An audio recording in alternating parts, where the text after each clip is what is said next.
ఒంగోలు మంగమూరు రోడ్డులోని విలేకరుల కాలనీ మొదటి లైన్లో నివాసం ఉంటున్న పల్నాటి తనూష అనే యువతిని తల్లిదండ్రులు గొంతు నులిమి హత్య చేసినట్లు తాలూకా ఇన్స్పెక్టర్ విజయకృష్ణ తెలిపారు.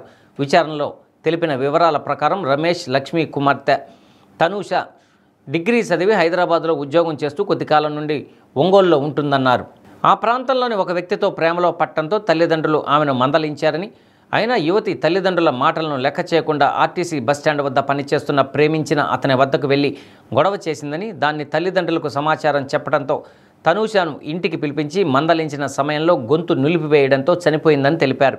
అయితే ఉరివేసుకుని ఆత్మహత్య చేసుకుందని తల్లిదండ్రులు చిత్రీకరించారని అన్నారు. విచారణలో తల్లిదండ్రులు యువతిని హత్య చేసినట్లు ఒప్పుకున్నారని సిఐ అన్నారు. ఈ ఘటనపై కేసు నమోదు చేసి దర్యాప్తు చేస్తున్నామన్నారు. Mangamuru road journalist colony first లైన్లో నివాసం ఉన్నటువంటి పల్నాటి రమేష్ మరియు వారి భార్య పల్నాటి లక్ష్మి, వాళ్ళ కూతురు పల్నాటి తనూష, ఈ ముగ్గురు ఇంట్లో నివాసం ఉండటం జరిగింది.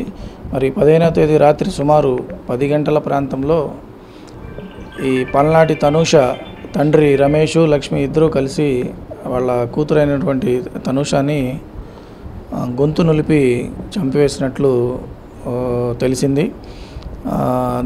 కారణము వివరాల్లోకి వెళితే తనూష అనే అమ్మాయి వేరే ఒక ఇంటెదురుగా ఉన్నటువంటి ఒక పెళ్ళైన వ్యక్తితో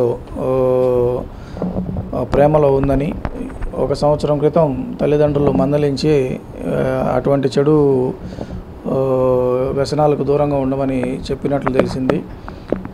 అది పెడచెవిన పెట్టినటువంటి తనూష మళ్ళీ అదే అబ్బాయితో పరిచయం కోసం అబ్బాయి దగ్గరికి, అతను రైల్వే స్టాండ్లో సూపర్వైజర్గా పనిచేస్తున్నాడు, అక్కడికి వెళ్ళి అతని కోసము మాట్లాడినట్టు, అదే విషయము అతను వాళ్ళ తండ్రికి ఫోన్ చేసి మళ్ళీ మీ అమ్మాయి నా జోలికి వస్తుంది, నన్ను ఇబ్బంది పెడుతుందని ఫోన్ చేసి తెలిపినట్లు, ఆ విషయం మీద కోపగించుకున్నమాట తండ్రి పల్నాటి రమేష్ వాళ్ళ తల్లి లక్ష్మి ఇద్దరు కలిసి ఆ రోజు నైటు ఇంట్లో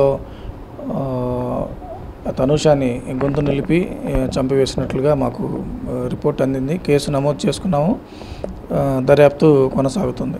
గొంతు నిలిపి చంపేసినట్టు మా ప్రాథమిక దర్యాప్తులో తేలింది. అది కప్పిపుచ్చడానికి ఉరేసుకుంది అని చెప్పి ఒక చీర ఒకటి ఫ్యాన్కి ఏలాడదీశారు.